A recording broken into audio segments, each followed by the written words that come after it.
I chose to come to Iowa because the fact that it was on a medical campus is one reason why it really stood out to me. And then after coming here and interviewing here and meeting all the staff and students, everyone was just super welcoming. That's how I knew it was different than other schools. I didn't do my undergrad at the University of Iowa, so I didn't know anybody or have any friends coming into the program. So Engagement Week really helped me learn my way around campus. I had the opportunity to be involved with the engagement committee, so welcoming the P1 students at the beginning of the fall semester.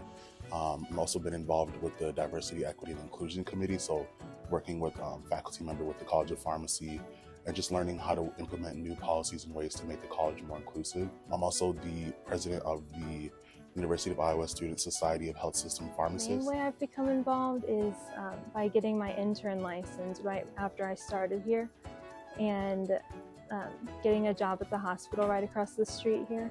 And that's another reason why I really like the school, is because of its proximity to that.